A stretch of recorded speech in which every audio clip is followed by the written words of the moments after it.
Hello friends, welcome back to my channel. Friends, आज का जो हमारा यूनिट है वो 11th की हिस्ट्री है, यूनिट 4 इस्लाम का उदय और विस्तार। और इससे पहले के जो बाकी 3 यूनिट थे मैंने यूट्यूब पे अपलोड कर दिया है, तो आप लोग वहाँ जाके देख लीजिएगा। और मेरी वीडियो आपको अच्छी लगी, नोट्स अच्छे लगे तो प्लीज़ अपने फ्रेंड्स में शेयर कीजिएगा। ठीक है, आगे चलते हैं।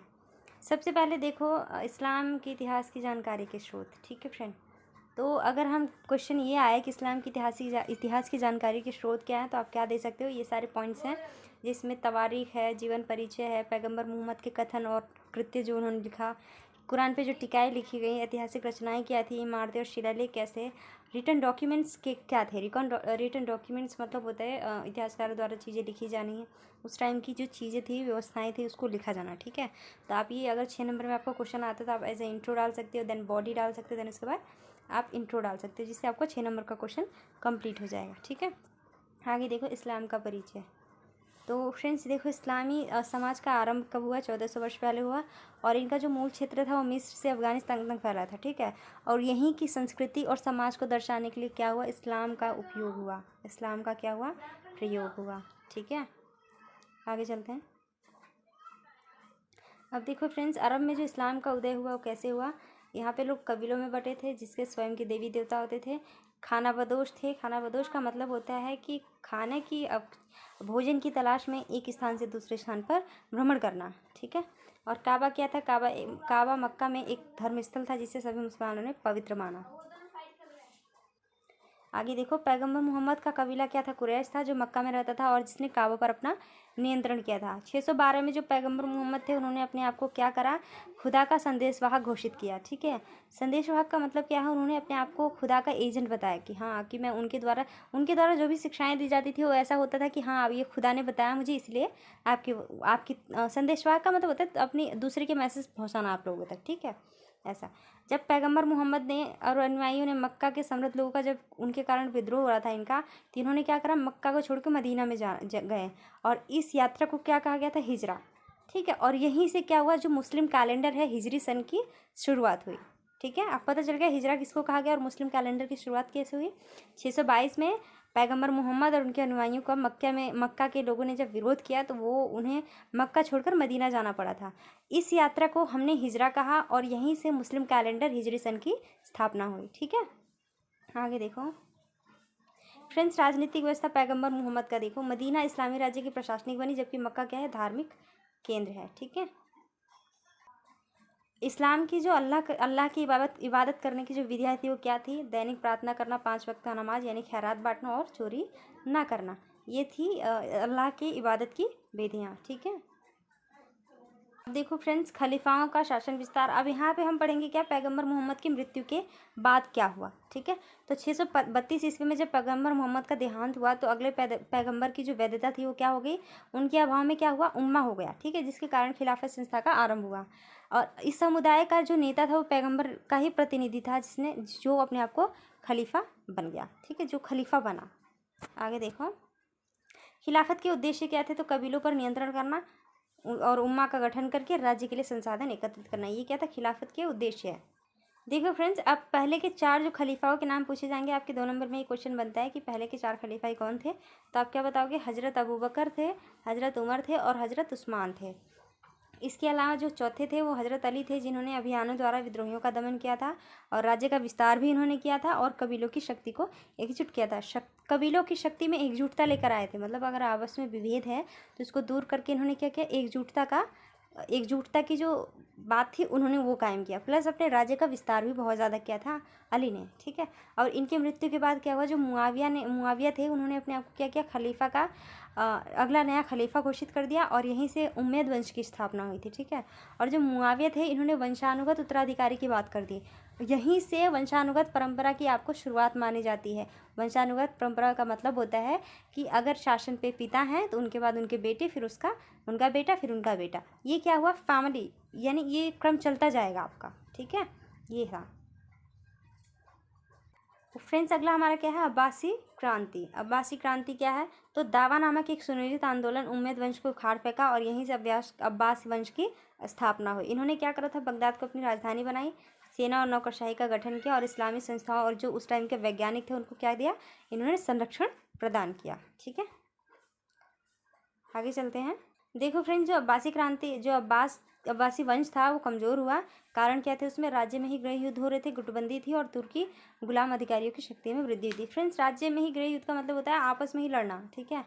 तो ये लोग आपस में ही लड़ रहे थे और ये भी कारण थे जो दो अन्य हैं कि इनके पतन का कारण बना, ठीक है। आगे चलो। अब आता है तुर्की जो सल्तनत था उसका उदय कैसे हुआ। तो देखो फ्रेंड्स, 10वीं और 11वीं शताब्दी में तुर्की सल्तनत का उदय हुआ, जिसकी स्थापना किसने करी थी? अल्पतिजेनी द्वारा, ठीक है। ईसाई जगत और इस्लामी जगत के बीच शत्रुता बढ़ने लगी, जिसके कारण आर्थिक संगठनों में भी परिवर्तन हुआ और 1095 ईस्वी में पुण्य भूमि को मुक्त कराने के लिए ईश्वर के नाम पर जो युद्ध 4 लड़े गए थे उसको क्या कहा गया था? धर्म युद्ध कहा गया था। और ये सन कब था? 1095 से लेकर के 1291 के बीच में युद्ध चले, ठीक है। तो ये जो धर्म के नाम पे जो मुक्ति की ईश्वर की मुक्ति की बात की गई उसको क्या कहा? धर्म युद्ध कहा गया था। आगे चलो। आगे देखो, जो 3 धर्म युद्ध हुए थे, सॉरी ये पीछे थोड़ा सा मे बी मिस्टेक है, ये 4 नहीं बल्कि 3 है, ठीक है। थोड़ा टाइपिंग में मिस्टेक हो गया, सॉरी उसके लिए, ठीक है। आगे चलो। देखो, जो 3 धर्म युद्ध हुए थे ना फ्रेंड्स, वो देखो कौन से थे। प्रथम युद्ध हुआ कब? 1098 से 99। दूसरा कब हुआ था? 1145 से 49। और तीसरा कब हुआ था? 1189, ठीक है। ये आपके 3 धर्म युद्ध हुए थे। किसके लिए? ईश्वर की मुक्ति के लिए। जो ईश्वर की पुण्य भूमि के लिए जो युद्ध करा गया था उसी को धर्म युद्ध कहा गया। और ये धर्म युद्ध के 3 चरण थे। सबसे पहला ये, तो दूसरा, तीसरा, ठीक है। ऐसे आगे चलो। इसका प्रभाव क्या हुआ? तो मुस्लिम राज्यों का ईसाइयों के प्रति जो व्यवहार था वो काफ़ी अलग था, मतलब कठोर था। और व्यापार में इटली का अधिक प्रभाव हुआ। यहाँ पे इटली मैंने डाल दिया, इसका मतलब ये कि यहाँ पे कन्फ्यूजन तो थोड़ा बनता है। तो मैं आपको बता दूँ, जो मुस्लिम ईसाइयों यहाँ पे जो मुस्लिम साम्राज्य था, यहाँ पे क्या था कि ये हर चीज़ में आगे थे। लेकिन अगर व्यापार का सेंटर अगर माना जाए तो इटली को माना जाएगा, क्योंकि इनमें आपस में विद्रोह था, आपस में लड़ते थे, जिन्होंने इन्होंने पे क्या किया? व्यापार में इन्होंने फोकस नहीं किया, ठीक है। आगे चलो। अब आता है इनकी अर्थव्यवस्था, शहरीकरण और वाणिज्य में क्या मतलब था। तो देखो, इस्लामी दुनिया में जो आर्थिक स्थिति थी वो काफ़ी समृद्ध थी। क्यों थी? तो देखो, पहला क्या है? कृषि को प्रोत्साहन दिया गया था। इसमें सिंचाई के लिए नहरें बनाई गई थी, बांधों का निर्माण हुआ था, साख पत्र और हुंडियों का प्रयोग हुआ था, रेशम मार्ग का भी उपयोग हुआ था। कमेंट में आप मुझे ज़रूर बताना कि रेशम मार्ग किसे कहा जाता है, ठीक है। आगे चलो।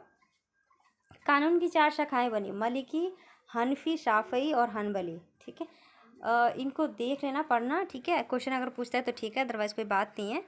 वैसे पूछेगा तो ज़रूर, ठीक है। अब इनकी विद्या और संस्कृति पे आते हैं हम लोग। तो सूफियों का उदय हुआ था। तो इन्होंने क्या करा? दर्शन शास्त्र और विज्ञान में अपनी रुचि दिखाई। अरबी कविता का आविष्कार हुआ, फारसी भाषा का आविष्कार हुआ, फिरदौसी द्वारा शाहनामा ग्रंथ की रचना की गई। तो ये इनकी विद्या और संस्कृति में जो भी वृद्धि थी, समृद्धि थी, वही कारण थे। आगे देखो। अब इनका धार्मिक अवस्था जब हम देखेंगे तो क्या है? इनमें धार्मिक इमारतें बनाई गई, मस्जिद बनाई गई, इबादत गाह बनाए गए, मकबरे बनाए गए, ठीक है। तो ये जो पॉइंट्स मैंने लिखे बहुत शॉर्ट है, ये एज ए हेडिंग आप इस्तेमाल कर सकते हो पेपर में, और इसे एक्सप्लेन करके आप बता सकते हो, आपको जो भी बताना है, जो लिखना होगा, ठीक है। आगे चलते हैं। तो देखो, कागज़ का आविष्कार कहाँ से हुआ। तो देखो, कागज़ के आविष्कार के बाद इस्लामी जगत में लिखित रचनाओं का व्यापक हुआ। तो सबसे पहले आपको याद होना चाहिए, जो कागज़ है ये कहाँ से आया? चीन से, ठीक है। और आप हर चीज़, मतलब आप जानते हो अच्छे से, चीन कुछ भी, मतलब हर चीज़ की, मतलब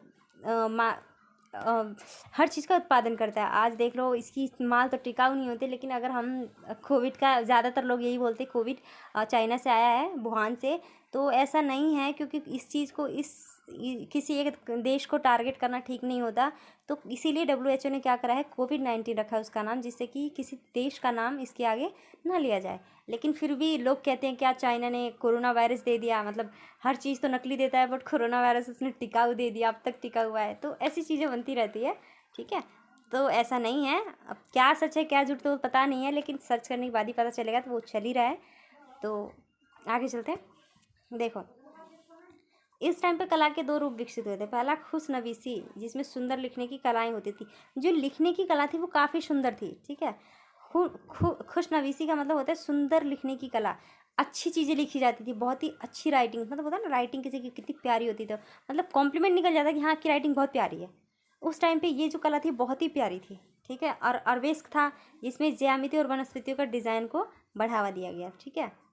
फ्रेंड्स, ये जो यूनिट था ये बहुत शॉर्ट, बहुत अच्छा था। मैंने ख़त्म कर दिया, आज ये यूनिट ख़त्म हो गया। अगला यूनिट मैं 2 दिन बाद डालूंगी। और मेरी वीडियो आपको अच्छा लगे, नोट्स अच्छे लगे तो प्लीज़ नोट्स पोस्ट करके वीडियो लिख लेना। और मेरी वीडियो आपको अच्छे लगे तो प्लीज़ मेरे चैनल को अपने फ्रेंड्स को बोलो सब्सक्राइब करें, और लाइक कमेंट सब्सक्राइब भी ज़रूर करना।